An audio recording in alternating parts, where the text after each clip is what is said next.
예, 신앙생활이 별거냐 이거면 끝이다. 신앙생활이 별거냐 이거면 끝이다라는 제목으로 하나님 말씀 증거하도록 하겠습니다. 신앙생활의 핵심이 뭐라고 생각하십니까? 두 가지입니다. 하나님께 대한 것과 사람에 대한 것인데 하나님께 대해서는 순종이고 사람에 대해서는 용서하는 겁니다. 그러니까 신앙생활 이거 잘하면 되는 거예요. 그러니까 신앙생활의 사실은 99%가 하나님께 대해서는 순종하는 것이 99%고 그 다음에 사람에 대해서는 용서하는 거 이게 99%입니다. 사실은 순종과 용서만 잘한다 그러면 거의 완벽한 우리 신앙생활을 할 수 있다 이렇게 얘기할 수 있다라는 것입니다. 근데 우리 교인들도 그렇고 한국 성도들도 그렇고 특징이 있는데 이렇게 선교하라면 잘하고 지금도 인도에서 지금 오고 있습니다. 정말 열심히 잘하거든요. 그리고 예배 잘 드리고 기도 열심히 하고 그러니까 하나님께 대해서는 순종을 비교적 잘하는 것 같이 보입니다. 근데 문제는 뭐냐면 하나님만 쳐다보고 살다 보니까 사람들도 하나님인 줄 알고 하나님 수준으로 바라봐요. 그래서 맨날 실망했다 그러고 뭐 타락했다 그러고 용서를 못 하는 거예요. 그래서 균형이 깨져버리는 것입니다. 사실 우리 신앙생활에서 중요한 것은 하나님께 대한 순종도 중요하지만 다른 사람들에 대한 용서가 있어야만 균형 잡힌 신앙이 될 수 있다고 생각을 합니다. 오늘 그런 의미에서 용서를 좀 살펴봤으면 좋겠어요. 두 가지 살피겠는데 첫째는 미리 용서의 중요성입니다. 우리 탕자 비유 이거 뭐 죽어라 들었던 내용 아닙니까? 잘 모르는 사람은 이렇게 얘기를 해요. 드디어 탕자가 철들어서 돌아왔구나 이렇게 얘기를 하는데 사실은 탕자가 철들어서 돌아왔다라는 것보다 이전에 있었던 일이 있죠. 아버지가 미리 용서한 거 아닙니까? 그러니까 미리 용서의 능력. 그러니까 미리 용서함이 없다 그러면은 돌이킨다는 것도 사실은 의미가 없는 거죠. 돌아오면 뭐래요? 용서 안 하면 끝이죠. 근데 미리 용서한 게 있기 때문에 돌이킴이 가능해졌다는 것입니다. 그 아버지가 미리 용서했다는 거 탕자도 알았던 것 같아요. 그래서 19절에 보니까 내가 돌아가면은 나를 품꾼의 하나로는 여겨줄 거다 이렇게 생각하지 않습니까? 그러니까 이거보다 좀 더 생각했겠죠. 최소한 나를 품꾼의 하나 정도는 받아주리라. 용서잖아요. 그거보단 더 받아주겠지라는 확신이 있었기 때문에 돌아올 수 있었다라는 것입니다. 우리에게도 필요한 게 이겁니다. 이게 미리 용서의 능력이 있어야만 사람들이 돌아옵니다. 로마서 5장을 읽어보면은 거기 여러 군데 나오잖아요. 우리가 연약할 때 예수님께서 십자가 지었다 그러고 우리가 죄인 되었을 때 뭐 아들을 보내셨다 그러고 우리가 원수 되었을 때 뭐 우리를 받아주셨다 뭐 이런 얘기가 나오지 않습니까? 근데 거기 나오는 얘기들이 뭐예요? 전부 다 공통점이 뭐 연약할 때, 죄인일 때, 원수일 때 이게 벌써 우리가 돌이킨 게 아니잖아요. 그때 이미 미리 용서했다라는 거죠. 그게 십자가입니다. 우리 종종 이런 얘기를 해요. 한번 상식적으로 생각해 보세요. 내가 죄를 졌는데 2000년 전에 예수님께서 팔레스타인에서 십자가에 달려 죽으셨대요. 그 피가 내 죄를 씻는데요. 그게 무슨 상관이 있느냐 이렇게 얘기하는 사람도 있어요. 초신자들 보면 2000년 전에 벌어진 거와 내가 무슨 상관이 있어. 근데 그게 무슨 뜻이냐 하면 미리 용서했다는 거거든요. 2000년 전에 십자가를 짐을 통해서 우리의 모든 죄를 미리 용서해 줬기 때문에 우리가 구원받게 됐고 죄 씻음을 받게 되었다는 것입니다. 교회가 어떤 것인지 아십니까? 미리 용서하는 것입니다. 미리 용서해서 모이는 거예요. 가정이 어떤 것이에요? 다른 사람은 몰라도 여러분 자녀들에 대해서는 미리 용서가 돼 있죠. 뭐 나쁜 짓 하면 혼이야 내겠지만 그래도 어머니나 아버지는 애가 무슨 일을 벌인다 할지라도 이미 미리 용서한 것이 있어요. 그러니까 집 나갔던 애들도 돌아오고 그러지 않습니까? 우리 교회도 마찬가지입니다. 돌아올 수 있는 교회가 됐다는 것은 가정 같은 교회예요. 미리 용서가 있는 교회는 돌아옵니다. 근데 정죄만 있는 곳에는 절대 돌아올 수 없죠. 돌아오면 죽으니까. 그러니까 미리 용서의 능력 이것이 교회를 따뜻하게 만들고 교회가 능력 있게 되는 모습으로 서게 된다는 것입니다. 교회는 연어같이 사람들이 돌아올 수 있게 만드는 그 모습이 있어야 된다는 것입니다. 사실 그 미리 용서가 되게 중요한 건데 우리 1907년에 평양 대부흥이 있다 그러지 않았습니까? 평양 대부흥이 뭔데요? 벌어지기 이전에 미리 용서한 거예요. 1903년에 원산에서 선교사들끼리 모여서 뭐 기도회 하다가 이들이 한국 사람들 무시했다라는 거를 뭐 느꼈는가 봐요. 그래서 막 회개하고 용서해달라 그랬어요. 그 다음부터는요 이게 4년 동안 1907년에 평양 대부흥이 일어날 때까지 사람들이 막 용서가 터져나오기 시작하면서 미리 용서하게 된 거예요. 미리 어떤 일이 벌어진다 할 때 다 용서해 줄 것 같은 교회. 그러니까 사람들이 모여들죠. 부흥이 딴 게 아닙니다. 미리 용서의 능력에서 부흥이 나타나게 된다는 것입니다. 우리에게 제일 필요한 게 용서예요. 어떤 사람은 그러죠. 나는 용서가 필요 없다고. 용서는요, 내가 돌아가야 될 다리를 무너뜨리는 거예요. 용서 없는 것은. 우리는 용서해야 됩니다. 특별히 저 같은 사람 용서를 많이 해야 돼. 왜냐하면 나도 용서받을 일이 너무 많거든요. 하나님 앞에 용서받을 일은 많거든요. 내가 용서하지 않는다는 것은 내가 돌아가야 될 다리를 무너뜨린 거라니까요. 용서라는 다리를 만들어놔야 내가 용서를 받지요. 우리 주기도문에서 맨날 외우는 게 그거 아닙니까? 우리가 우리에게 죄진 자를 사하여 준 것 같이, 용서했던 것 같이 우리 죄를 사하여 주십시오. 그게 주기도문 아니에요. 옛날 거 기억나네요. 그 스페인의 마드리드 뭐 신문에 났다 그러죠. 어떤 아버지가 아들하고 이렇게 혼내다가 아들이 집을 나가 버렸어요. 아버지가 너무 마음이 아파가지고 안 돌아오는 거예요. 그죠? 아들이 너무 나쁜 짓을 하고 갔기 때문에 이게 쉽게 돌아올 것 같지도 않고. 그래서 아이디어를 낸 게 뭐냐면 그 마드리드 신문에 광고를 냈는 거라 그러죠. 그 아들 이름이 파코래요. 우리 파코 그러면 우리 잘 모르지만 이 스페인 사람들 이름에는 제일 흔한 이름이래요. 뭐 민식이, 선영이 뭐 이런 거래요. 제일 흔한 이름. 파코야 돌아와라. 아버지가 모든 걸 용서해 준다. 내일 그 몬타나 호텔이라 그런 것 같아요. 몬타나 호텔에 12시까지 와라. 그 다음날 갔더니 800명이 왔더래요. 그러니까 흔한 이름이죠. 파코라는 이름이 흔한 이름이기 때문에 그 파코 중에 용서받아야 될 애들이 800명이나 있더라는 거예요. 이제 의미가 있지 않습니까? 여러분들 지금 뭐 가정이 지금 어떻게 돌아가고 있습니까? 미리 용서의 능력이 보여진다 그러면 애들 넘어졌다가도 돌아와요. 교회가 그래야 될 거 아니에요. 교회가 이게 파코에 돌아와라 그러면 수천 명이 돌아오게 만드는 게 교회가 돼야 되는 거겠죠. 근데 이게 정죄만 있고 용서가 없고 용서할 줄도 모르고 맨날 삐져가지고 몇 년씩 보내고 화해도 모르고 자기도 병들고 교회도 병들게 만든다는 것입니다. 미리 용서의 능력만큼 중요한 것은 없다고 생각을 합니다. 미리 용서하면요, 그때부터 사람들이 살아나기 시작하고 일어서기 시작한다는 것입니다. 미리 용서는 나를 살리는 힘, 또 우리 전체를 살리는 힘이 있다라는 거 이거 잊지 말고 우리 미리 용서의 능력을 체험할 수 있는 하나님의 종 되기를 바랍니다. 또 한 가지는 미리 용서, 또 하나 서로 용서예요. 서로 용서. 두 번째가 꼭 필요하다고 생각합니다. 우리 이제 강한 걸 되게 좋아하지 않습니까? 강한 것이 복이 아닙니다. 강함이 복이 될 수 없는 이유 뭐 여러 가지가 있겠지만 강했다 그러는 게 뭐 바벨론이 강했고 로마가 강했고 뭐 그리스가 강했고 특별히 성경에서는 강한 나라 그러면 애굽이나 바벨론을 말하는데 특별히 바벨론이 강하다 그러죠.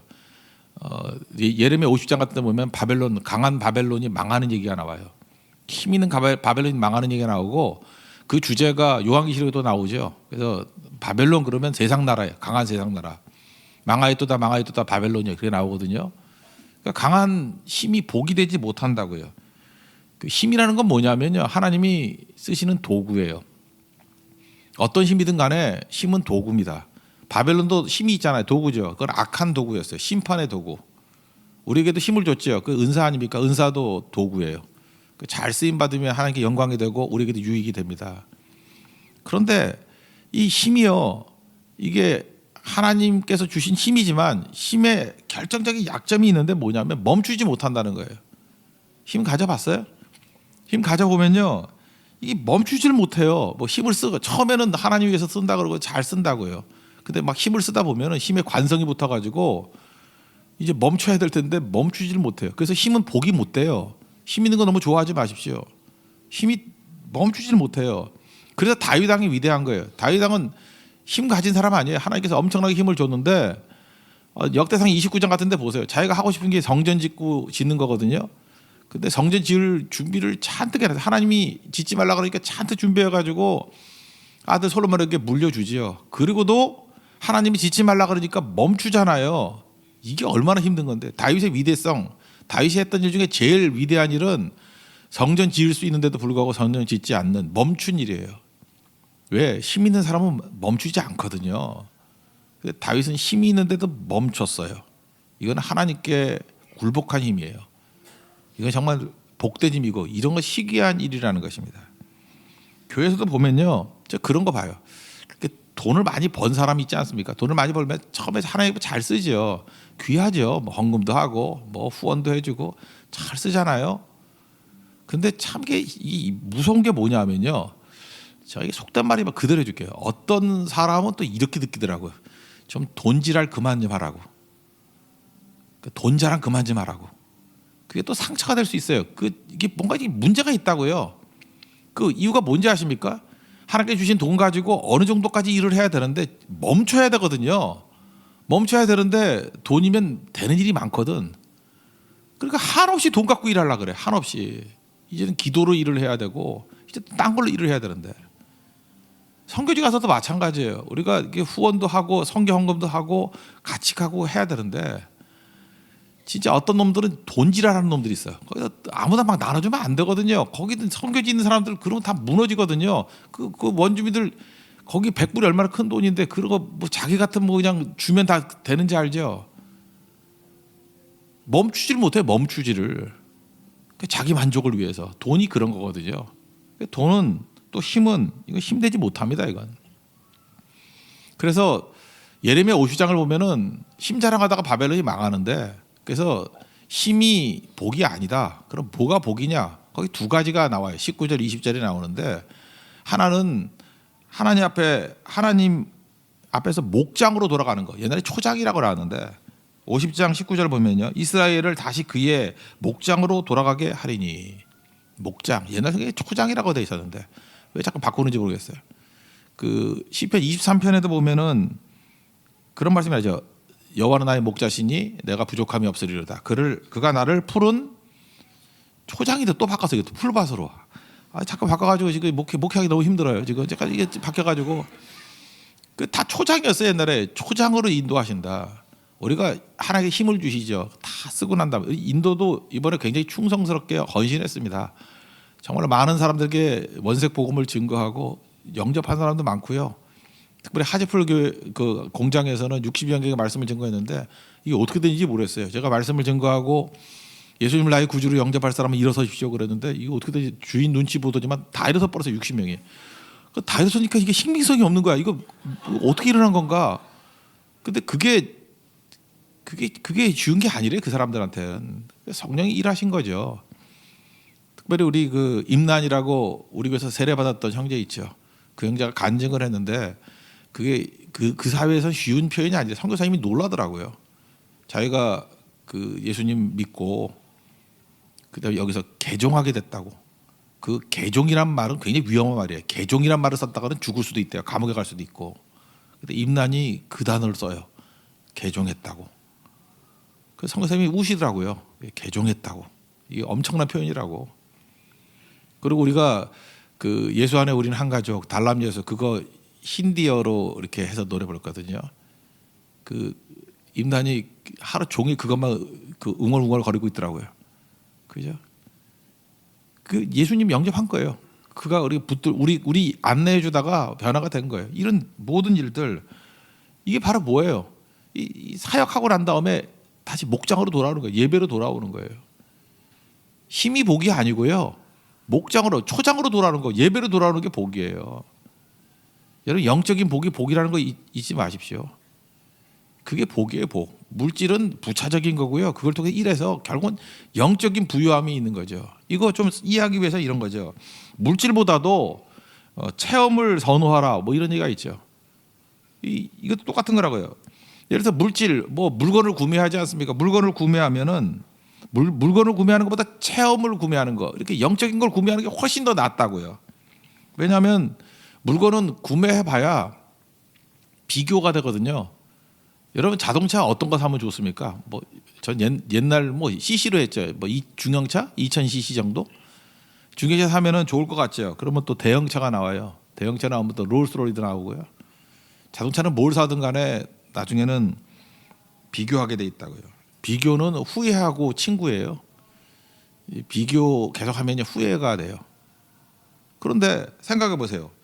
경험한 것은 이건 고유한 거잖아요. 비교 불가능하잖아요. 우리 인도 선교 갔다 온 거 그걸 뭐하고 비교할 거예요? 뭐 비교가 돼요?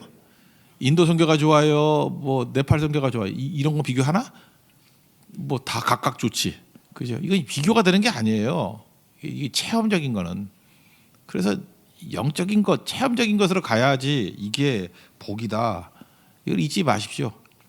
그래서 바벨론이 힘이 강해서 복이 아니고 그는 하나님의 초장으로 돌아왔기 때문에 복이다. 초장이란 건 뭐예요? 하나님과 관계가 있기 때문에 하나님이 우리에게 계속 공급해 주신다는 거 아니에요? 예배가 공급 아니에요. 기도가 공급 아니에요. 공급이 있으니까 걱정이 없는 거예요. 그리고 걱정이란 건 뭐예요? 모든 걱정은 부족하면서 나오는 거거든요. 안 그렇습니까? 왜 걱정해요? 부족하니까. 요즘 젊은이들은 전기 걱정, 물 걱정 안 하잖아요. 지금 인도 갔더니 옛날 우리하고 똑같아. 밤에는 불이 없어. 그리고 방 하나에 가운데 구멍 뚫어놓고 양쪽에 형광등 이렇게 하는 거 아세요? 하나를 켜놓고 양쪽 방이 환하게 하는 거. 하나가 그러면 다 꺼지고. 왜 알면서 모르는 척해요? 그런 거 있잖아. 옛날에 제한 송전해가지고 불도 들어올 때 있고 안 들어올 때 있고. 외국에서는요 산동네가 다 부자거든요. 뷰가 좋으니까. 근데 우리나라만 산동네가 지금도 가격이 싸. 왜 쌀까요? 옛날에 물이 안 나와서 물이 수압이 낮아가지고 산동네 그러면은 새벽 2시에 찔끔찔끔 나왔어. 밑에 사람 다 쓰고 난 다음에. 그래서 그때 산동네가 물 때문에 집값이 싸진 게 지금까지 싸진 거예요. 장차 보세요. 산동네가 제일 비싸지지. 그게 제일 잘 보이니까. 외국에는 산동네가 제일 비싸거든. 그게 뭐예요? 부족함이에요. 부족함 때문에 걱정하는 거예요. 다. 근데 건강이 부족하니까 건강 걱정하고, 돈이 부족하니까 돈 걱정하고. 근데 하나님과 이런 초장으로 인도하시는 하나님을 만나면요, 하나님의 공급해 주시니까 걱정이 없고 이제는 나눠주는 거예요. 주라 그리하면 너에게 후이되어 안개 주겠다고. 누가복음 6장 38절 말씀이 있지 않습니까? 그러니까 예수 믿는 사람들이 걱정으로 산다는 건 뭐냐면 부족하다는 뜻이고, 부족하다는 이유는 뭐냐? 주님의 목장으로 예배자로 돌아오지 않았다는 얘기하고 똑같은 거잖아요. 그러니까 주님께 돌아오십시오. 기도하십시오. 우리 다음 주 특별 새벽 기도인데 기도를 통해서 공급이 있는 인생이 되십시오. 그게 복이라는 거예요. 힘이 복이 아니라 목장으로 돌아오는 게 복이다. 그 또 하나의 복을 얘기하는 건데 그게 용서거든요. 그 20절에 보니까 50장 20절 예레미야 보면 맨 마지막에 이는 내가 남긴 자를 용서할 것임이라. 사실 용서받는 것만큼 복된 게 어디 있겠어요.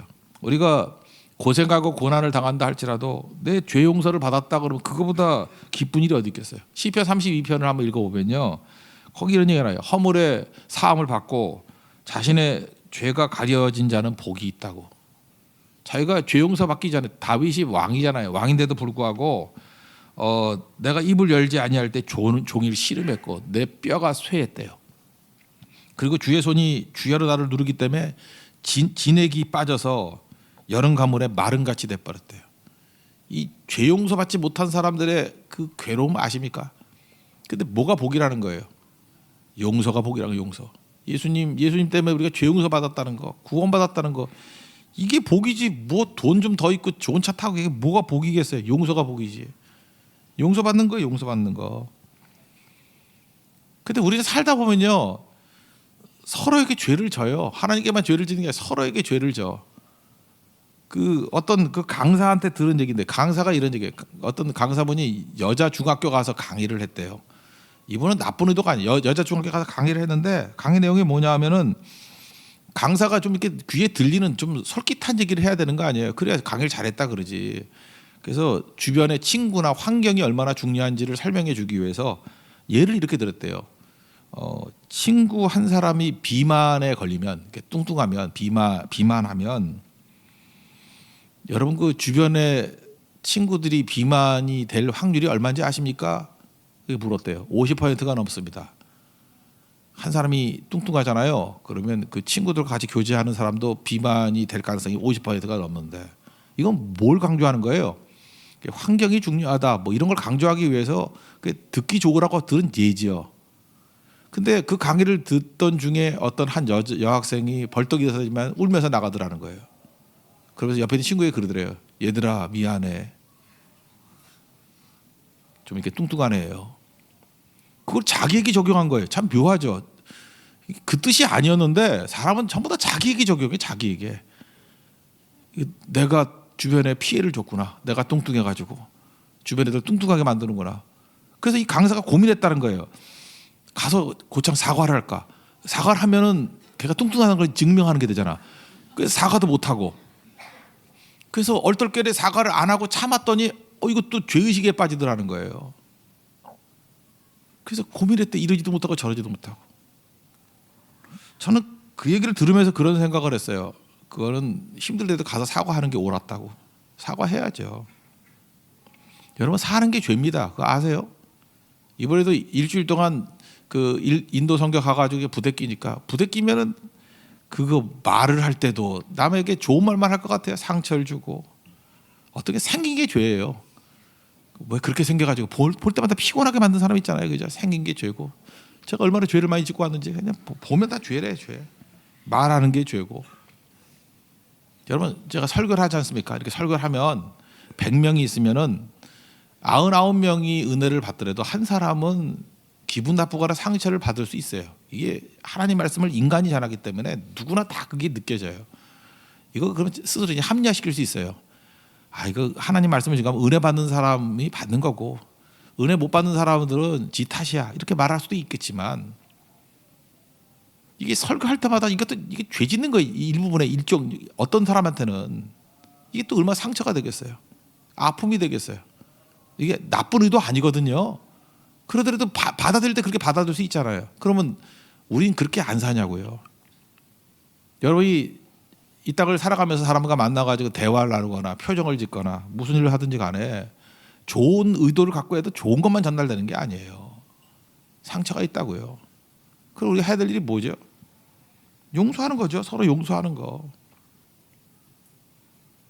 저는 교회가 그런 데가 돼야 된다고 생각해요.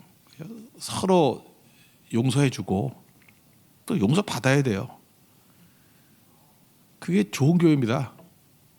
좋은 게 딴 거 아니에요. 그냥 우리 다 죄인들이잖아요. 다 고백하잖아요. 우리 다 죄인이죠.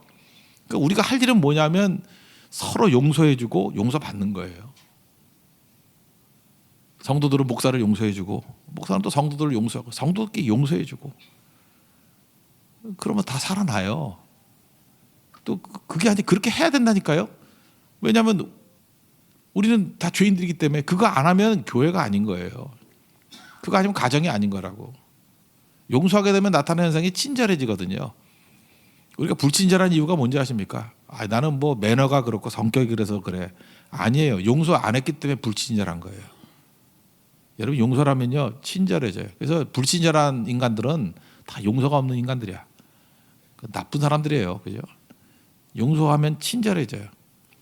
친절이 왜 중요하냐면은 뭐 동료들, 뭐 성도들, 교회에서도 친절해야지. 말 함부로 하고 막 욕하고 그 인간도 아니죠. 약자들에게 불친절. 용서 안 했기 때문에 그래요. 왜 친절해야 되죠? 나부터 친절하지 않으면은 같이 일하기가 싫어요. 친절하지 않은 사람은 정말 힘들어. 일하기가 싫어요.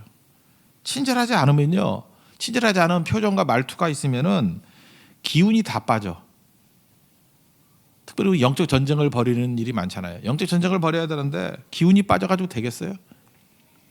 그래서 친절한 사람들 데리고 가고 싶어요.